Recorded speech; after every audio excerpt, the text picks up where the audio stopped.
આજની ધર્મકથા. પ્રણામ. પન્યાસી મહારાજ. ગઈકાલે આપણે એક દ્રષ્ટાંત જોયું વસંતલાલ કાંતિલાલ શાહનું. આવું જ એક બીજું દ્રષ્ટાંત તેમના જીવનમાં એ જ ફોર્ટના ચાતુર્માસની અંદરમાં. ઇન્કમટેક્સ ખાતાના એક મોટા ઓફિસર સ્થાનકવાસી હતા, પણ રોજ સાહેબ પાસે આવે. પ્રવચનમાં કોઈક લઈ આવ્યું અને પછીથી તો જામી ગયું, તો પ્રવચન બાદ અલગથી 2 કલાક રોજ સત્સંગ કરવા માટે આવે. સાહેબજી ફાવે, સાહેબજીના પદાર્થો ફાવે, પણ મૂળ સંસ્કાર સ્થાનકવાસી સંપ્રદાયનો, એટલે મૂર્તિ પૂજાના બહુ જ વિરોધી. રેગ્યુલર ઘણા વખત મહિનાઓ સુધી આવવાનું થયું. ઘણા લોકોને એવું લાગે કે સાહેબ કેમ આવું કરે છે, એમને કહેતા કેમ નથી કે ભાઈ મૂર્તિ પૂજા શરૂ કરવી જોઈએ. પણ આ પન્યાસી મહારાજ હતા, અને પેલા ભાઈને પણ બહુ કમ્ફર્ટેબલ લાગે, કારણ કે પોતાના કોઈ પણ મતનો વિરોધ અથવા એનો પ્રતિકાર સાહેબ દ્વારા એક પણ વાર ન થયો.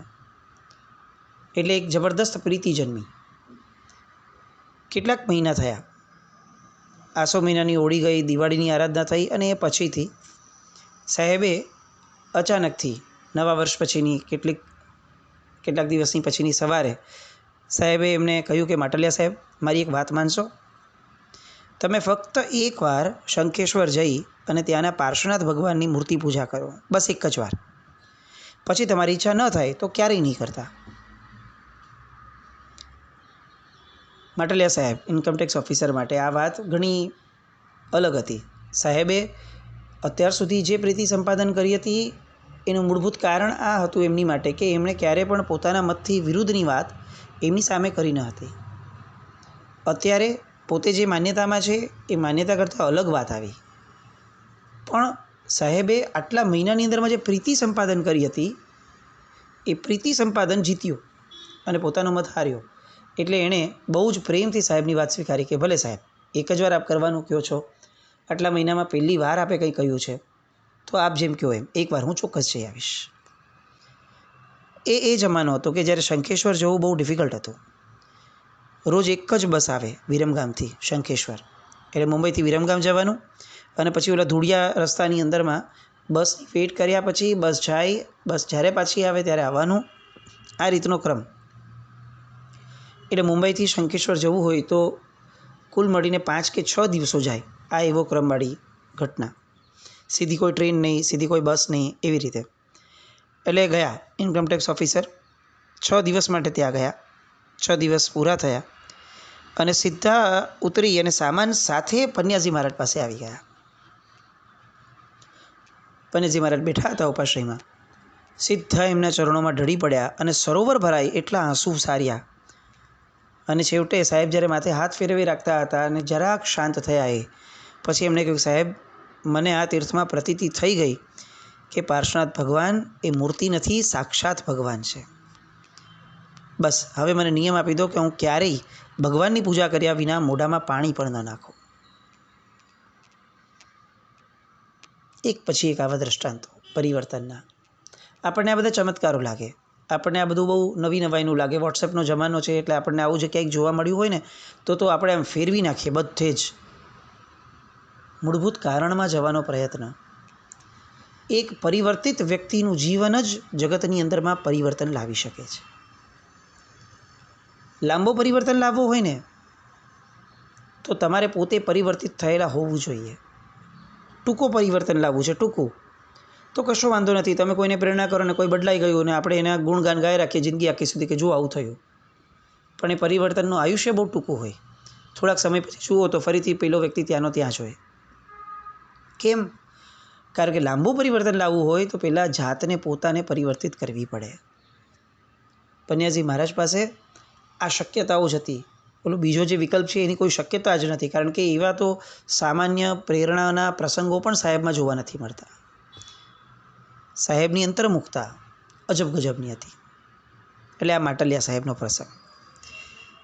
સાહેબે બહુ સરસ હરિભદ્ર સુરી મહારાજ સાહેબના પદ ઉપરથી એ ચાતુર્માસની અંદરમાં એક વાક્ય કહ્યું હતું. આપણે બધાએ પણ બહુ જ પ્રેમથી પોતાના જીવનમાં આચરવા જેવું આ વાક્ય. એમણે કહ્યું હતું કે સંક્લેશ વિનાનું ચિત્ત એ એક રત્ન છે કે જે રત્નને 6 ખંડના સામ્રાજ્યથી પણ ખરીદી શકાય એમ નથી. સંક્લેશ વિનાનો ચિત્ત એ એક એવું રત્ન છે કે જે રત્નને 6 ખંડનું સામ્રાજ્ય વેચી નાખીએ તો પણ ખરીદી ન શકાય.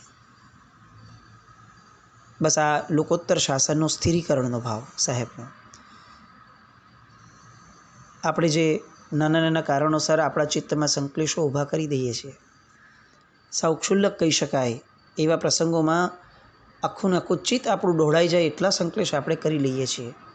ત્યારે સાહેબનું આ વાક્ય એ આપણા ઘરની દિવાલ ઉપર એકચ્યુઅલી કોતરી રાખવા જેવું છે કે મેં જે બગાડ્યું ને મારું ચિત્ત એ 6 ખંડના સામ્રાજ્યને વેચવા કરતાં પણ વધારે કિંમતી હતું. અને સામે બગાડ્યું કયા કારણે? તો કે સાવ નજીવા ક્ષુલ્લક તુચ્છ અને ક્ષુદ્ર કારણે. ક્લેશ વાસિત મન તે સંસાર, ક્લેશ રહિત મન તે ભવપાર. આવા બધા વાક્યો એ સાહેબજીની પ્રેરણાથી આપણને મનમાં ઉપસવા જોઈએ એવા સમયે કે જે સમયે આપણું ચિત્ત આપણે ડોળાવીએ છીએ. કોઈ પ્રસંગ કે કોઈ વ્યક્તિનું નિમિત્ત નથી ડોળાવતું, આપણે ડોળાવીએ છીએ. સાહેબના એ ચાતુર્માસની પૂર્ણતા થતી હતી. લોકોએ બહુ જ વખાણ કર્યા કે સાહેબ જબરદસ્ત ચાતુર્માસ હતો, જબરદસ્ત ચાતુર્માસ હતો.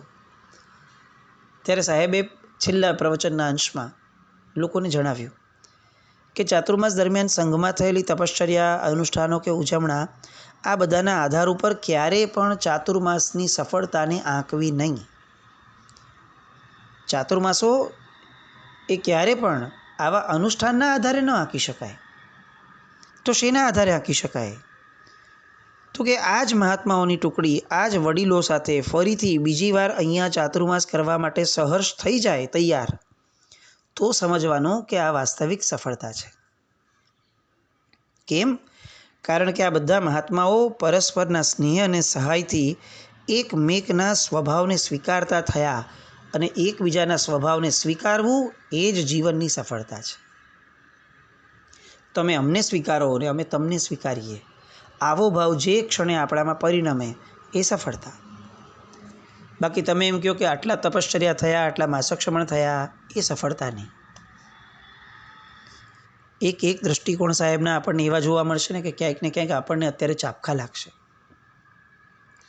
શુદ્ધ પુરુષો કેવા હોય, એમના વિચારો કેવા હોય, એ સફળતા સીમા માનતા હોય, એ જાણ્યા વિના આપણે જીવનમાં દરેક વસ્તુને સફળતાનો ટેગ લગાડતા થઈ ગયા.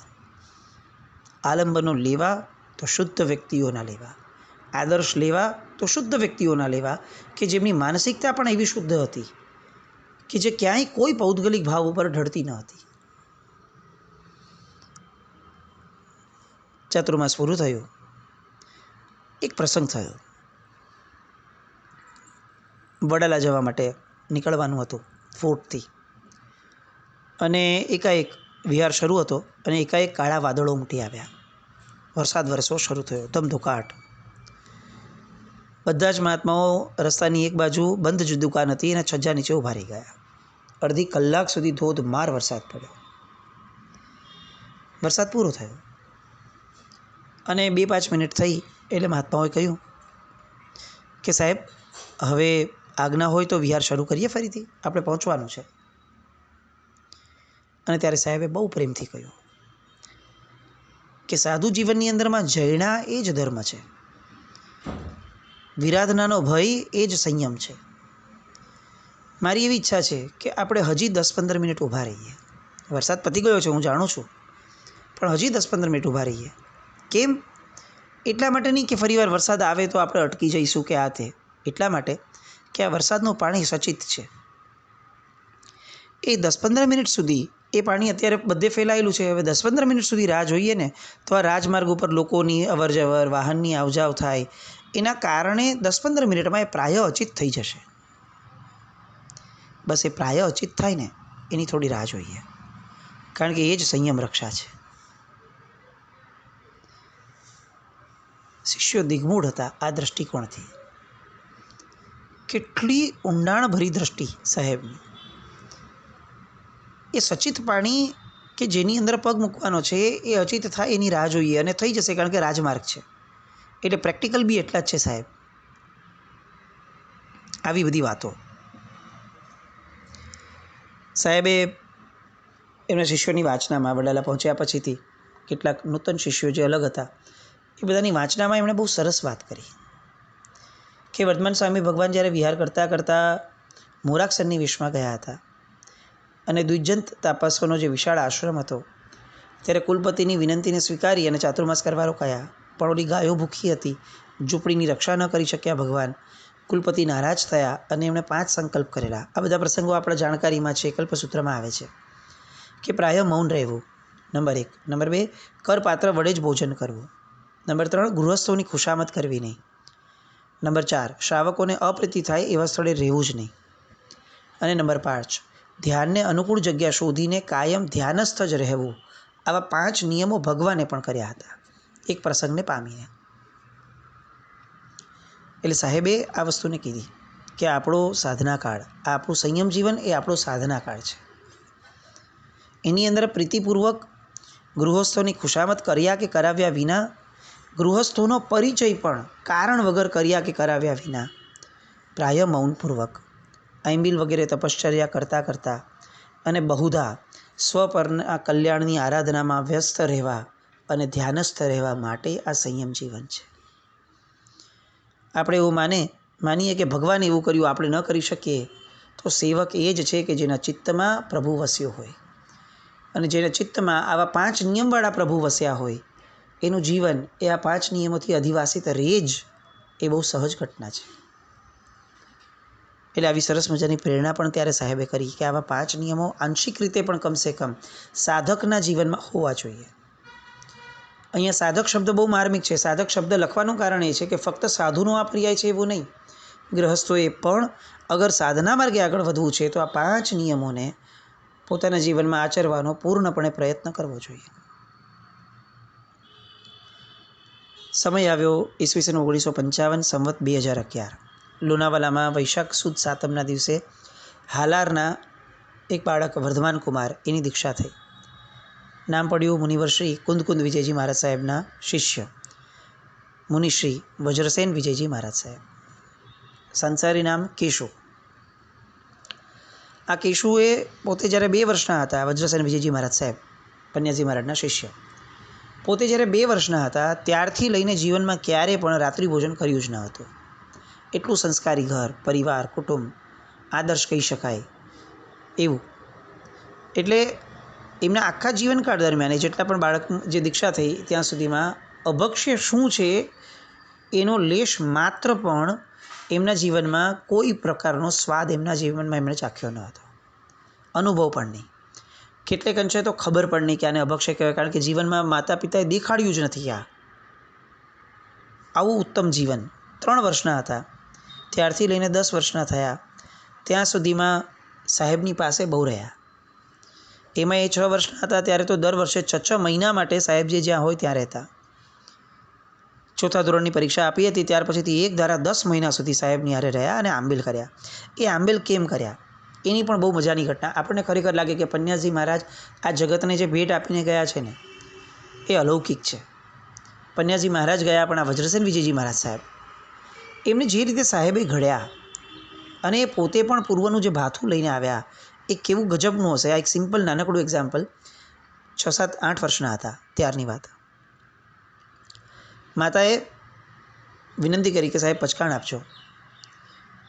એટલે તરત ઈશારો કરીને કહ્યું કે આ કેશુને નવકારસિંહનું પચકાણ આપજો. એટલે મહારાજ સાહેબે નવકારસિંહનું પચકાણ આપ્યું. સુયોગ્ય પણ હતું, બાળક છે.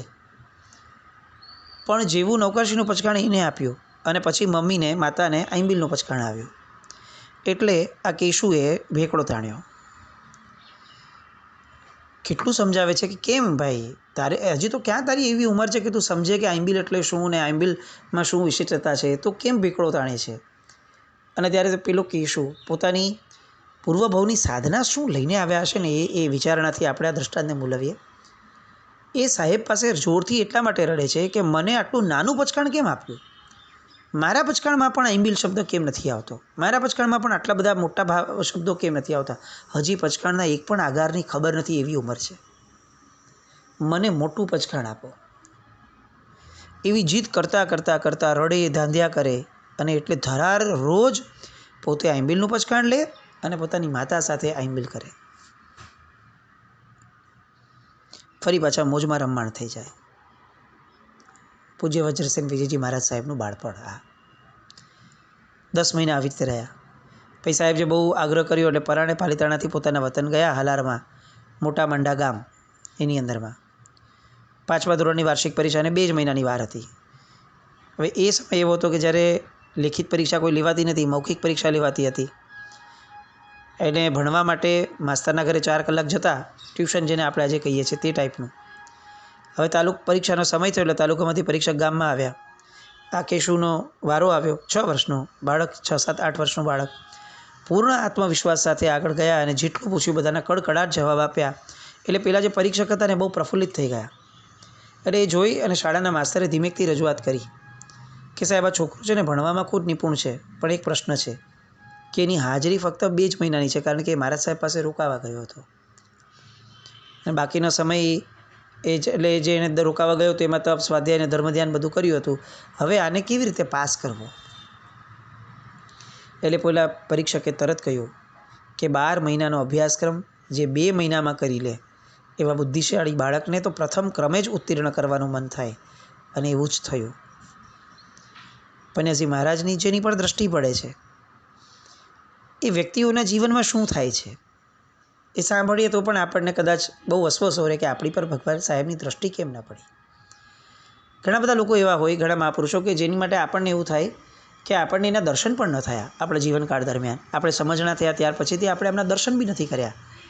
પણ પન્યાસી મહારાજમાં આ બધા દ્રષ્ટાંતો સાંભળી અને એક મન વસવસો, એક ઈર્ષ્યાનો ભાવ રહે કે એમની દ્રષ્ટિએ આપણી પર કેમ ન પડી. જો એ પણ પડી હોત ને તો પણ આપણને લાગે કે કદાચ આપણી જિંદગીનું કામ થઈ ગયું હોત.